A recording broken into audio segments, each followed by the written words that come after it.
I flew 12 hours to surprise my parents at Christmas, and when my dad opened the door, he said, "You shouldn't have come."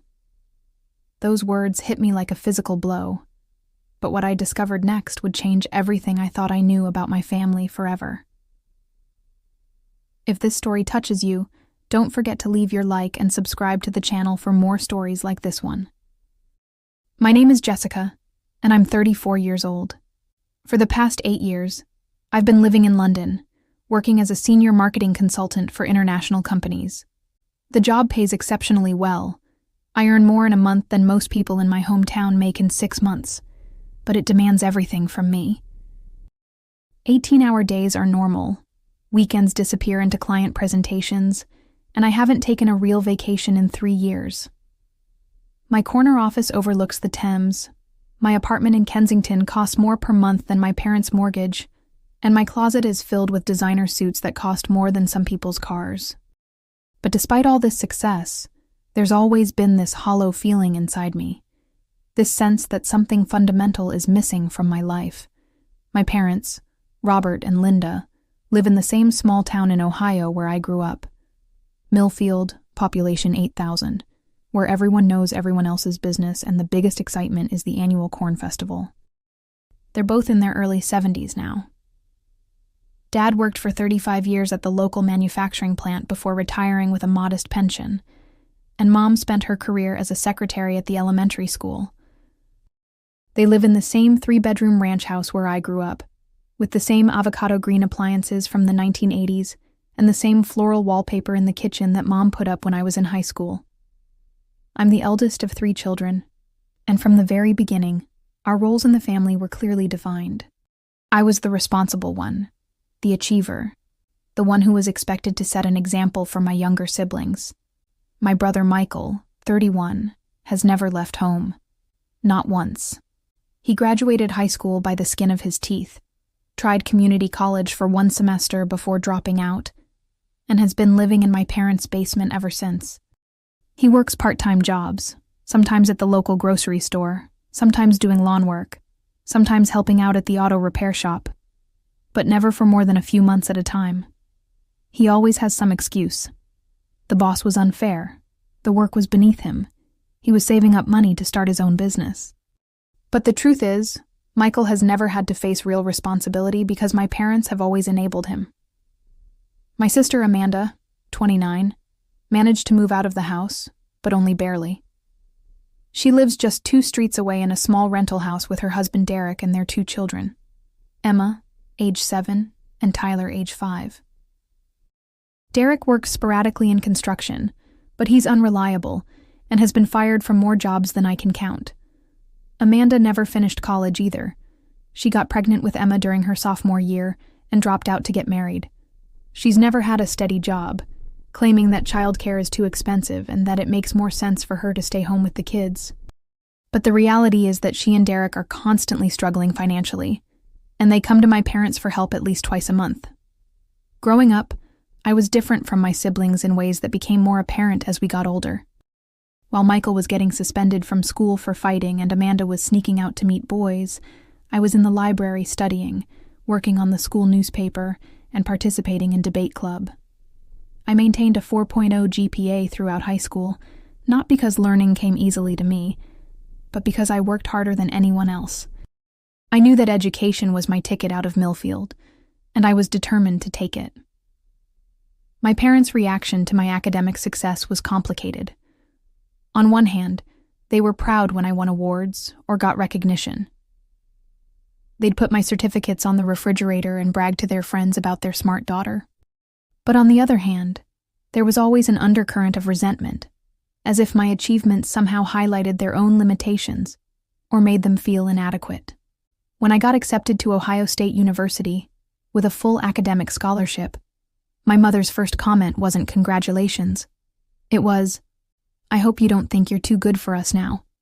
Even with the full scholarship, college was a struggle financially.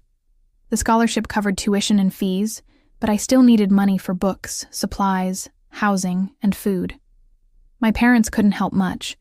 Dad's salary at the plant was modest, and they were already supporting Michael's various failed ventures and helping Amanda with her unplanned pregnancy. So I worked. I worked in the campus dining hall during breakfast and lunch shifts.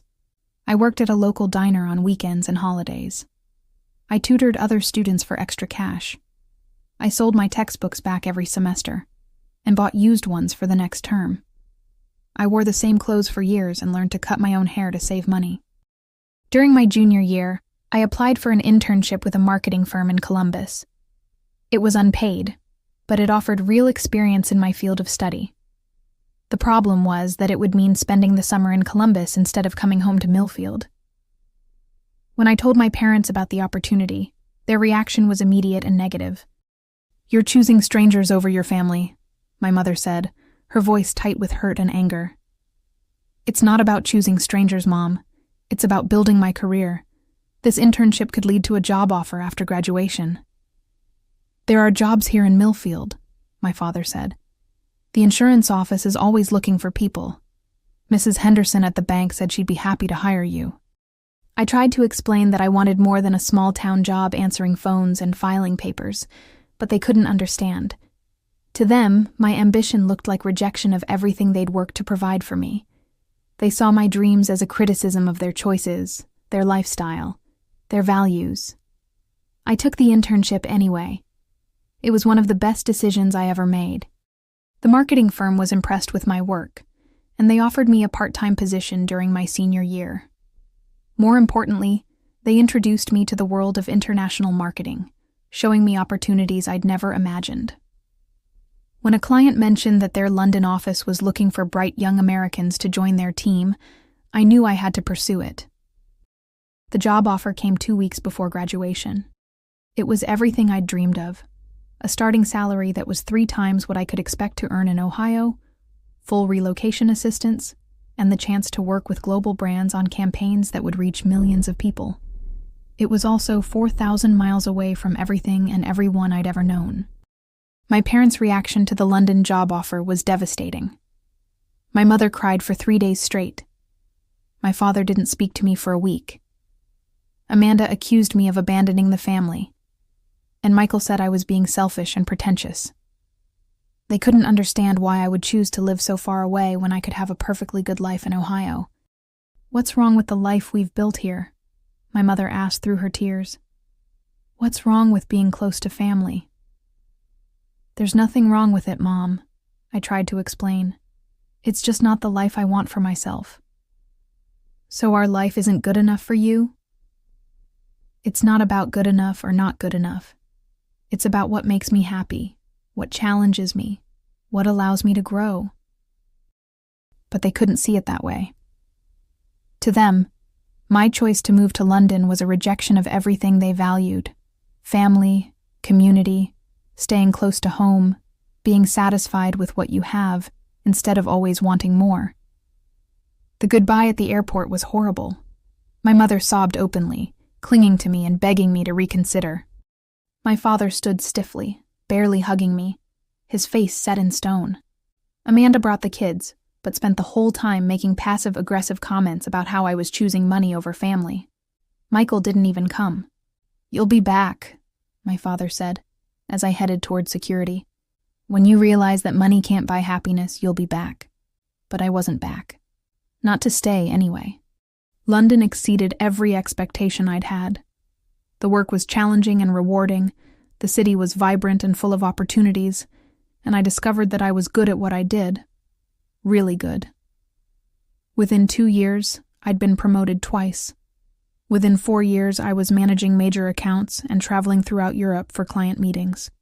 Within 6 years, I was a senior consultant with my own team, and a salary that would have been unimaginable back in Millfield. I also discovered something else in London. I discovered who I was when I wasn't defined by my family's expectations and limitations. I made friends who shared my ambitions and interests. I dated men who appreciated my intelligence and drive instead of being threatened by it. I traveled to countries I'd only read about in books. I attended theater performances, art exhibitions, and cultural events that expanded my understanding of the world. I became fluent in French and conversational in German. I learned to appreciate wine, to cook international cuisine, to navigate foreign cities with confidence. But despite all this growth and success, I never stopped trying to maintain my connection with my family back in Ohio. I called home every Sunday without fail. I sent birthday and Christmas gifts that cost more than my parents spent on groceries in a month. I remembered every anniversary, every graduation, every important milestone. When my nephew Tyler was born, I flew back to Ohio for a long weekend just to meet him, even though I had to miss an important client presentation. The phone calls home became increasingly difficult over the years. My parents would update me on local gossip. Who got married, who got divorced, who died, who lost their job. They'd tell me about Michael's latest scheme to make money, or Amanda's latest crisis with the kids, or Derek's latest firing. But when I tried to share what was happening in my life, the conversation would quickly shift. I got promoted to senior consultant, I'd say excitedly. "That's nice, dear," my mother would respond. "Did I tell you that Mrs. Patterson's daughter is getting married? I'm working on a campaign for a major automotive company. We're launching in 12 countries simultaneously." Your father's back is acting up again. The doctor says he needs physical therapy, but you know how stubborn he is." It was as if my life in London was too foreign, too incomprehensible for them to engage with. They couldn't relate to my work, my lifestyle, or my experiences, so they simply ignored them. I started to feel like I was talking to strangers who happened to share my DNA. The financial requests started small and infrequent. Michael's car broke down and he needed $500 for repairs. Amanda's electricity was going to be shut off, and she needed $200 to pay the bill. My parents' washing machine died, and they needed $400 for a replacement. I sent the money without hesitation, happy to be able to help my family.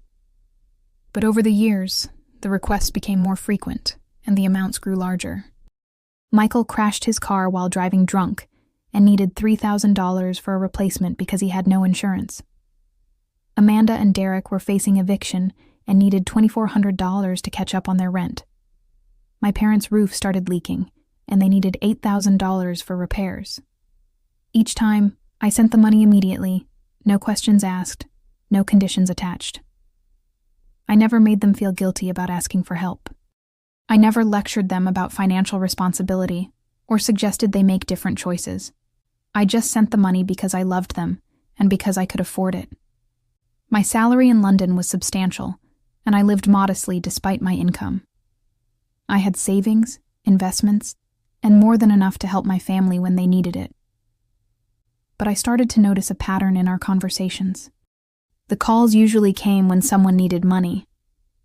The updates about family life were often preludes to requests for financial assistance. And my own news, my own life, my own achievements were increasingly dismissed or ignored. "I won the European Marketing Excellence Award," I told my mother during one Sunday call. "That's nice, sweetheart." "Listen, Amanda's car needs new tires and Derek's been out of work for 3 weeks. Do you think you could help them out? I'm being featured in Marketing Week magazine. It's a big honor in my industry." "I'm sure it is, dear." "Oh, and Michael's thinking about starting a landscaping business. He needs about $5,000 for equipment. Could you consider investing in his future?" I began to feel like an ATM with a voice, someone who existed primarily to solve other people's financial problems. But I told myself that this was what family did. They helped each other. I told myself that I was lucky to be in a position to help, and that my family would do the same for me if our situations were reversed. The breaking point should have come 2 years ago, when I flew home for my grandmother's funeral. Grandma Rose had been the one person in my family who truly understood and supported my ambitions.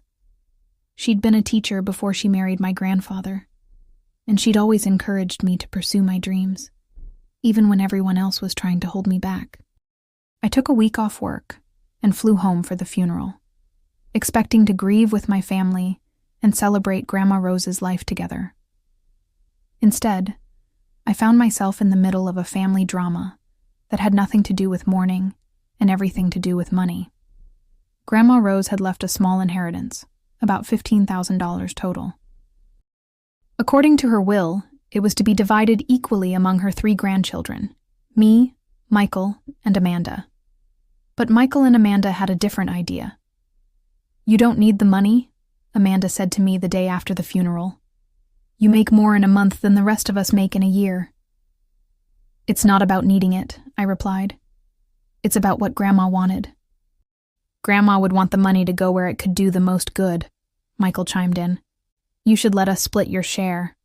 I was stunned by their audacity, but even more stunned by my parents' reaction when I told them about the conversation. "Maybe they have a point," my mother said. "You are doing very well financially. Mom, it's not about the money. It's about respect for Grandma's wishes. She specifically wanted each of us to have an equal share. But you could help your brother and sister more than that money could help you." I ended up keeping my inheritance, but the incident left me feeling more isolated from my family than ever. They saw me not as a daughter and sister, but as a resource to be managed and distributed according to their needs. The isolation deepened over the following months. Phone calls became shorter and less frequent. When I did call, the conversations felt strained and artificial. My parents would give me brief updates about local happenings, ask perfunctory questions about my work, and then find reasons to end the call quickly. Michael and Amanda stopped calling me altogether, except when they needed money. I started to suspect that they were having family gatherings without me. Little comments would slip out during our conversations, references to last weekend when we were all together, or that funny thing that happened at Sunday dinner. When I asked about these gatherings, I was told they were just spur-of-the-moment things, nothing planned, nothing I would have been interested in anyway. "You're so busy with your important job," my mother would say. "We didn't want to bother you." But I knew the truth. They were having regular family dinners, birthday celebrations, and holiday gatherings, and I wasn't being invited. They'd decided that I was too different, too successful, too removed from their world to be included in their regular family life. This realization should have hurt more than it did, but by that point, I was starting to build a different kind of family in London. My friend Emma had become like a sister to me. We worked for competing firms, but we'd bonded over our shared experience of being ambitious American women in the London business world. Emma understood the challenges I faced, the sacrifices I'd made, and the loneliness that sometimes came with success. I also grew close to my colleague James, who became first a mentor, then a friend, and eventually something more. James was British, 10 years older than me, and had built his own successful consulting practice from nothing. He understood the drive that motivated me, the satisfaction that came from building something meaningful, and the way work could be both fulfilling and consuming. Through Emma and James, I met other expatriates, other professionals, other people who'd chosen to build lives far from where they'd started. We became a chosen family of sorts, supporting each other through career challenges, relationship difficulties, and the occasional homesickness that came with living so far from our origins. But despite this new support system, I still felt a deep longing to reconnect with my biological family. I still called home every Sunday. I still sent generous gifts for every occasion. I still hoped that somehow we could bridge the gap that had grown between us. That's what led to my decision to surprise them for Christmas. I'd been planning it for months, ever since our awkward Thanksgiving phone call where my mother had mentioned how quiet the house would be for the holidays.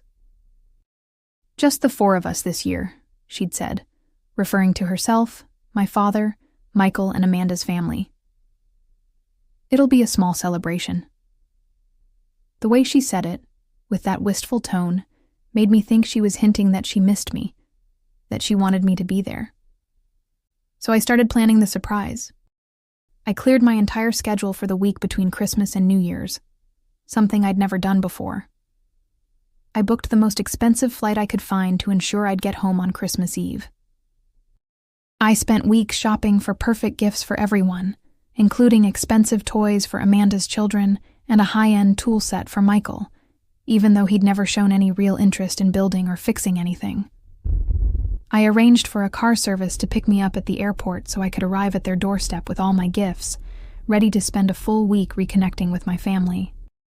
I imagined their faces when they saw me. I pictured my mother crying with joy, my father's proud smile, the warmth of being back in my childhood home surrounded by people who loved me. The flight was brutal. 12 hours of cramped seats, crying babies, and terrible airplane food. But I was running on pure excitement and anticipation. I kept checking my phone, looking at the photos I'd taken of all the wrapped presents in my carry-on bag. I'd even written individual cards for each family member, pouring my heart out about how much I missed them and how grateful I was to be able to surprise them. I'd written to my mother, "Mom, I know we don't talk as much as we used to, and I know my life in London seems foreign to you sometimes, but you're still the woman who taught me to be strong, to work hard, and to never give up on the people I love. I hope this surprise shows you how much you mean to me." To my father. "Dad, I know you didn't understand my decision to move to London, and I know you think I chose my career over my family. But everything I've accomplished is built on the foundation you gave me, the work ethic, the determination, the belief that I could be anything I wanted to be. I hope you're proud of what I've built." To Michael. "I know we've grown apart over the years, and I know you think I look down on you or judge your choices, but you're my little brother, and I love you no matter what. I hope we can find our way back to the relationship we had when we were kids." To Amanda. "Being so far away means I've missed too many moments with you and the kids. I've missed bedtime stories and scraped knees and first days of school. But I've never stopped thinking about you, never stopped wanting to be part of your life. I hope this visit can be a new beginning for us." When the car pulled up to my parents' house, I felt that familiar warmth of coming home. The house looked exactly the same. The same Christmas lights my father had been putting up for 20 years, strung somewhat haphazardly along the roofline. The same wreath on the front door that my mother had made in some craft class decades ago, now faded and slightly lopsided but still hanging in the same spot. The same ceramic reindeer on the front lawn that had been there since I was in elementary school. I could see the warm glow of the Christmas tree through the living room window, and I could hear the faint sound of music and conversation from inside. It sounded like they were having a wonderful time, and I couldn't wait to be part of it. I paid the driver, grabbed my bags, and walked up the familiar path to the front door. The concrete was cracked in the same places it had been cracked when I was a teenager. The porch light was the same fixture my father had installed when I was in middle school. Everything was exactly as I remembered it, frozen in time like a museum of my childhood. My heart was pounding with anticipation as I rang the doorbell.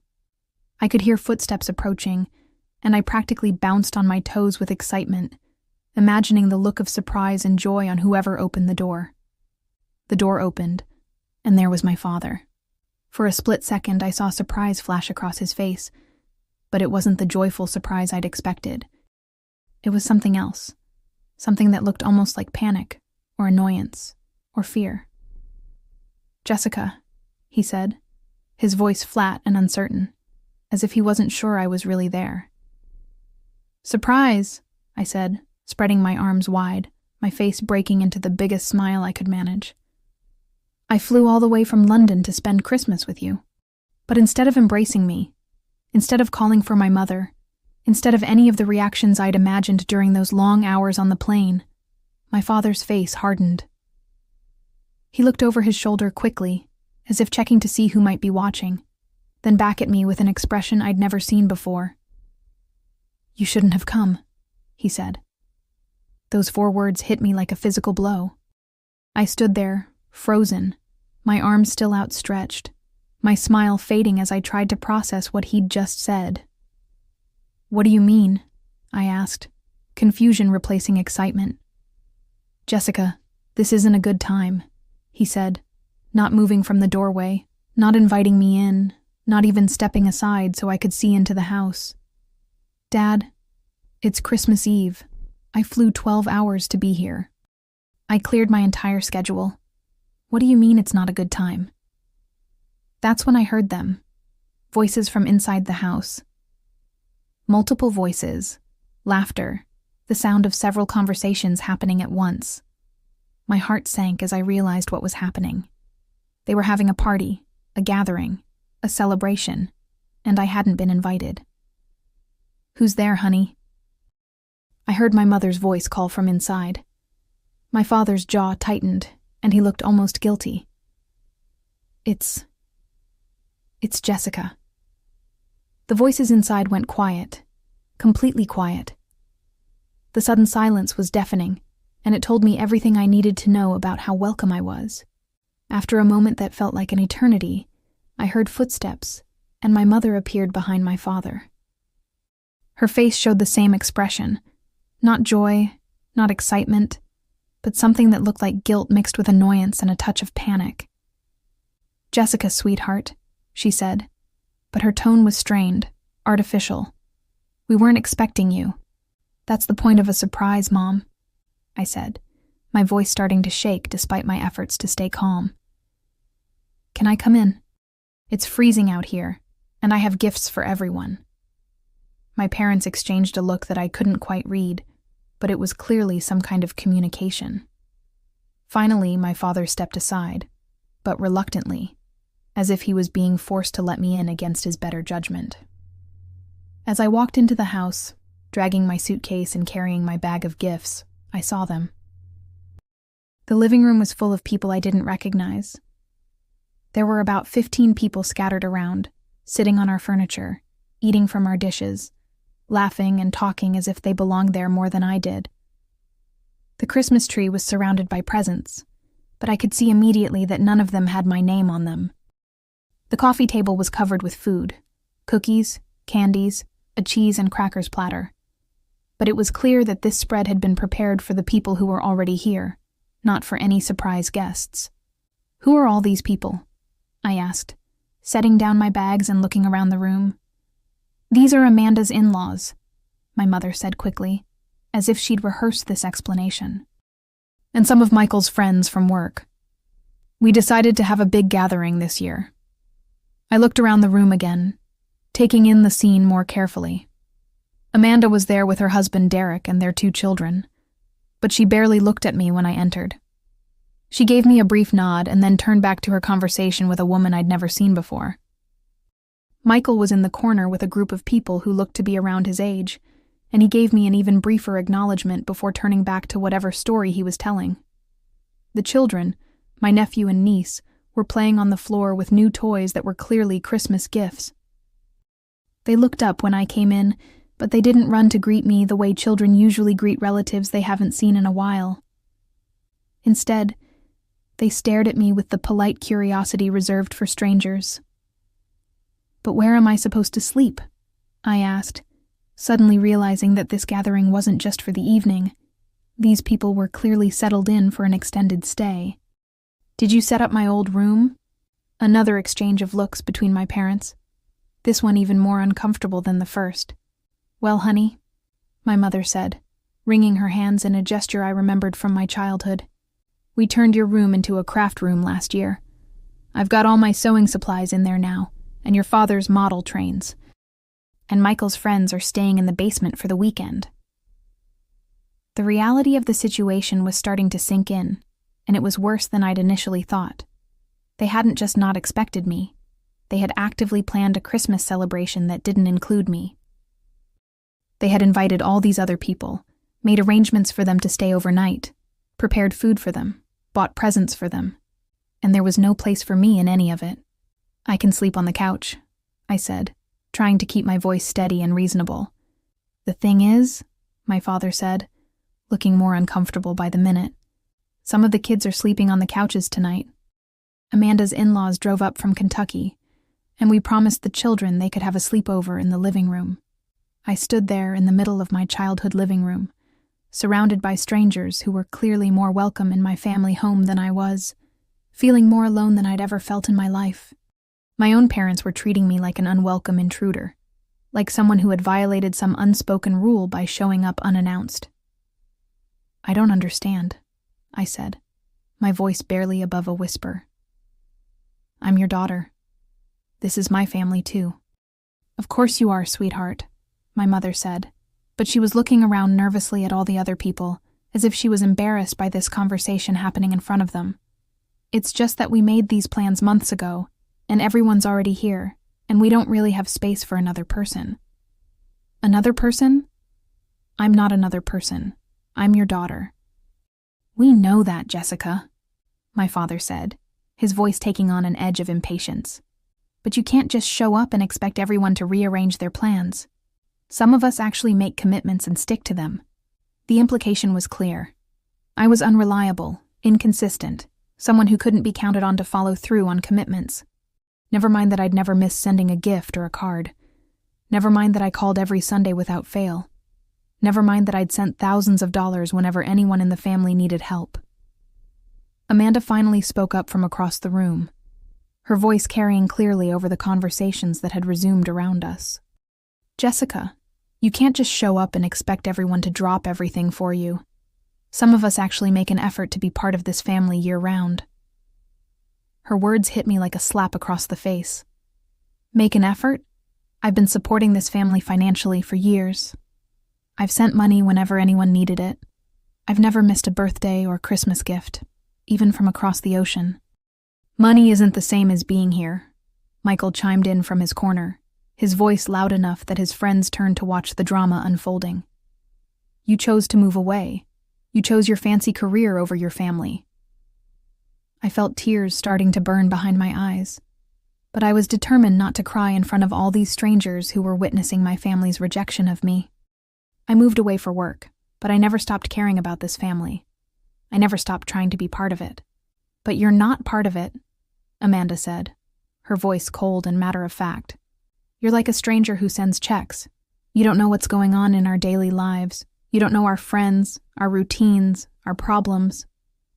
"Because no one tells me," I said, my voice rising despite my efforts to stay calm.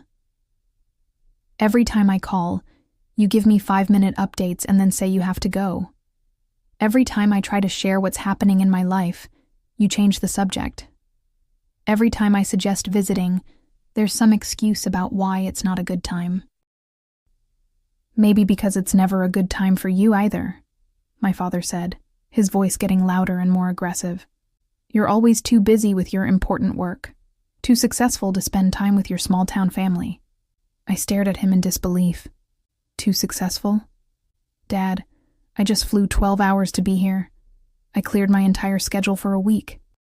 I spent thousands of dollars on flights and gifts because I wanted to be with you."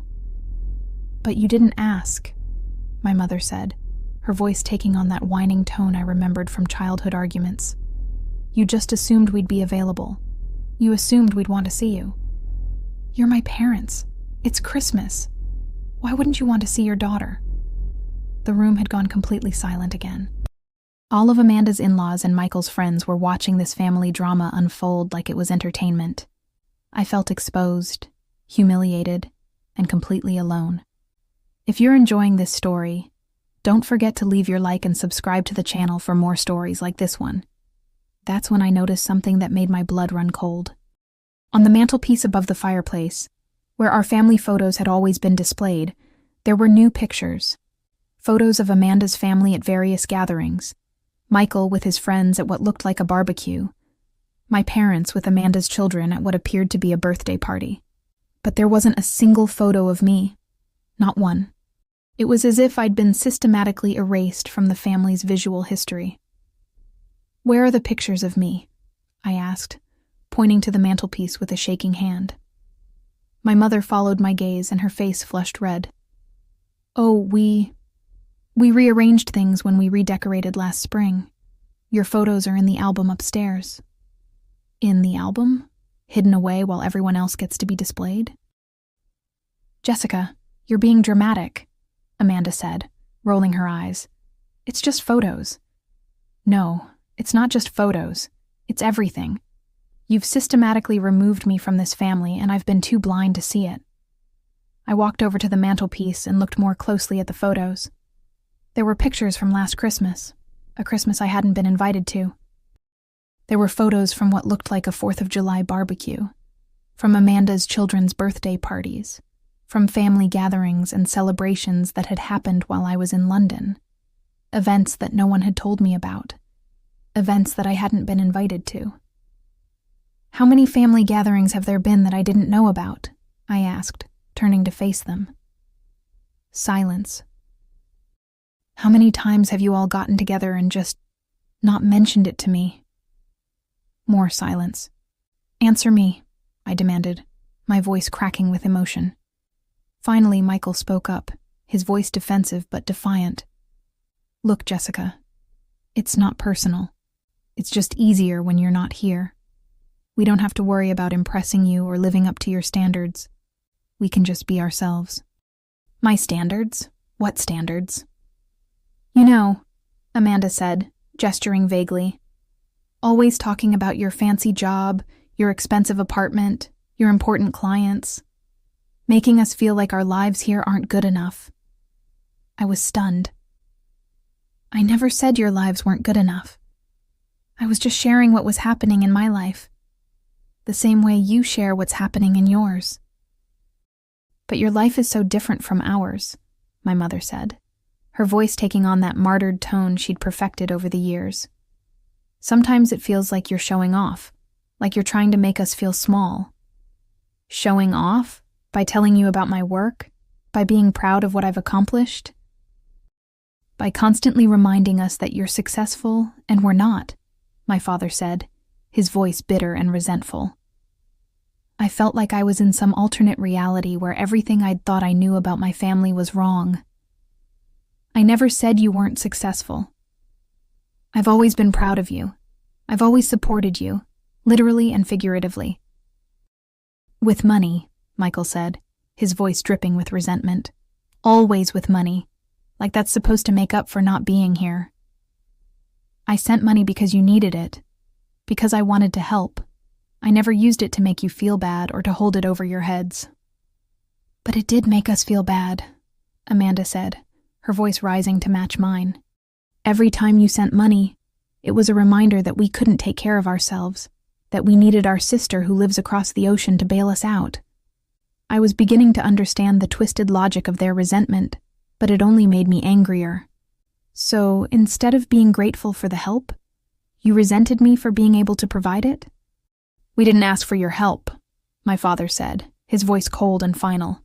"Yes, you did. You literally asked for it. Michael called me crying about his car. Amanda texted me about the eviction notice. You and Mom called me about the roof. I have the messages. I have the emails. We were just sharing our problems," my mother said weakly. "Sharing your problems with the expectation that I would solve them with money. And when I did, instead of appreciating it, you decided I was showing off and being condescending." The room was still silent except for our raised voices, but I could feel the tension radiating from everyone present. The strangers were looking uncomfortable, probably wishing they were anywhere else, but they were trapped in this family drama with no graceful way to exit. "So, what was the plan here?" I asked, my voice getting stronger and more confident as my anger grew. "Were you just going to keep having family gatherings without me until I got the hint and stopped trying to be part of this family?" "We thought you were happy in London," my mother said, her voice defensive. "We thought you preferred your life there." "I am happy in London, but that doesn't mean I don't want to be part of this family too. I thought I could have both." "But you can't," Amanda said bluntly, her voice cutting through the room like a knife. "You can't live your fancy life across the ocean and still expect to be the center of attention when you decide to grace us with your presence." "Center of attention? I just wanted to spend Christmas with my family. By showing up unannounced and expecting us to drop everything for you," Michael said, his voice getting louder and more aggressive. "By expecting you to make room for your daughter and sister at Christmas. By expecting you to be happy to see me. By expecting us to cater to your schedule and your needs," my father said. "You've been gone for 8 years, Jessica. You don't get to just waltz back in here and expect everything to revolve around you." I looked around the room at all these people, strangers who had been welcomed into my family home while I, the actual daughter, was being made to feel like an intruder. I looked at my parents, who were avoiding eye contact, at my siblings, who were looking at me with what I could only describe as hostility and resentment. And then I understood. This wasn't about money or distance or careers or any of the surface issues we'd been arguing about. This was about the fact that I had left. I had dared to build a life outside of this small town, outside of their expectations, outside of their control. And instead of being proud of me, instead of celebrating my success, they had decided to punish me for it. They had decided that my success was a criticism of their choices. They had decided that my ambition was a rejection of their values. They had decided that my independence was a betrayal of family loyalty. And rather than dealing with their own feelings of inadequacy or resentment, they had chosen to exclude me, to erase me, to make me the villain in their story. "You know what?" I said, my voice steady now, calm and clear. "You're right. I shouldn't have come." I walked over to where I'd left my bags and picked them up, my movements deliberate and controlled. "Jessica, wait," my mother said, but there was no real conviction in her voice, no genuine desire for me to stay. "No, Mom. Dad was right the first time. I shouldn't have come. I shouldn't have spent thousands of dollars on flights and gifts for people who clearly don't want me here. I shouldn't have cleared my schedule to spend time with family who have already decided I'm not really part of the family anymore." I headed toward the door, but then I stopped and turned back to face them all. "But I want you all to understand something. I didn't move to London to abandon you or to show off or to make you feel bad about your lives. I moved because I got an incredible job opportunity, and I worked my ass off to build a career I'm proud of." My voice was getting stronger, more confident, as I finally said the things I'd been holding back for years. "I sent money when you needed it because I love you and I wanted to help, not because I thought you were failures. I called and texted and sent gifts because I wanted to stay connected, not because I was trying to prove I was better than you. I planned this surprise visit because I missed you, and I wanted to be part of your Christmas, not because I expected you to worship me." I looked directly at each of them, making eye contact even when they tried to look away. "But you've made it very clear that my love and my efforts aren't welcome here. You've made it clear that you'd rather have me as a distant ATM than as a daughter and sister. You've made it clear that my success threatens you more than it makes you proud. So congratulations, you got what you wanted." I opened the door, feeling the cold December air rush in, but then I turned back one more time. "Don't call me the next time you need money. Don't text me about emergencies or problems or anything else. You've made your choice about what kind of relationship you want with me, and I'm finally going to respect that choice." I walked out into the cold December night, pulling my phone out to call a taxi. As I waited on the sidewalk, shivering in the Ohio winter, I could see through the living room window. The family gathering had resumed as if nothing had happened. People were laughing and talking again, and my parents had rejoined the group as if they hadn't just rejected their own daughter. The taxi arrived within 10 minutes, and as we drove away from the house where I'd grown up, I felt something I hadn't expected. Relief. For years, I'd been trying to maintain relationships with people who clearly didn't value me. I'd been sending money and gifts and love to people who saw it as obligation rather than affection. I'd been holding on to an idea of family that didn't actually exist. I spent that Christmas Eve in a hotel near the airport. A generic chain hotel with beige walls and industrial carpeting. Nothing like the warm family gathering I'd imagined. I ordered room service, a sad turkey sandwich and a bottle of wine that cost more than my parents spent on groceries in a week. I watched Christmas movies on the hotel's cable TV, and for the first time in years, I didn't feel guilty about not being somewhere else, or doing something else for someone else. The next morning, Christmas Day, I flew back to London. But instead of going straight home to my empty apartment, I called my friend Emma from the airport. "Emma, it's Jessica. I know you invited me to spend Christmas with your family weeks ago, and I declined because I was planning to be with my own family. But things didn't work out the way I expected. Is the invitation still open?" "Of course," Emma said immediately, without asking for details or explanations. "We're just sitting down to Christmas dinner. Come straight over." Emma's family welcomed me with open arms, They made room at their table. They included me in their traditions. They treated me like I belonged there. Emma's mother insisted on setting a place for me with their good china. Emma's father poured me a glass of wine and asked genuine questions about my work and my life in London. Emma's teenage brother showed me his latest art project and asked for advice about applying to university. It was everything I'd hoped my own family Christmas would be: warm, inclusive, celebratory, loving. These people, who had known me for only a few years, treated me with more kindness and respect than my own family had shown me. Over the next few weeks, I got several messages from my family. My mother sent a few texts saying she hoped I'd gotten home safely and that maybe we could talk soon.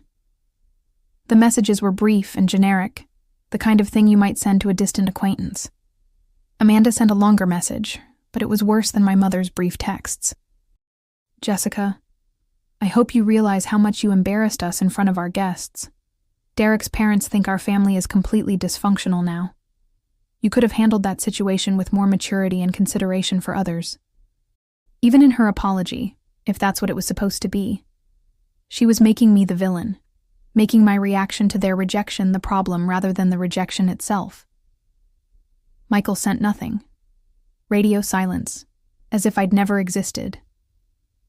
But the most telling message came from my father, 3 weeks after Christmas. It was a simple text that arrived on a Tuesday morning while I was in a client meeting. The roof is leaking again in the back bedroom. The repair from last year didn't hold. Can you help with getting it fixed properly this time? I stared at that message for a long time, reading it over and over again. The audacity of it was breathtaking. After everything that had happened, after making it clear that I wasn't welcome in their home or their lives, he was still expecting me to solve their problems with money. There was no acknowledgement of what had happened at Christmas, no apology for the way they'd treated me, no recognition that their behavior had been hurtful or inappropriate.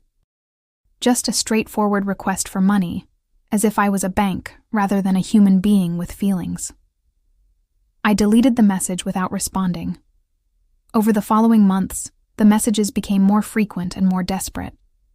Amanda texted about her car breaking down and needing $100 and $200 for repairs.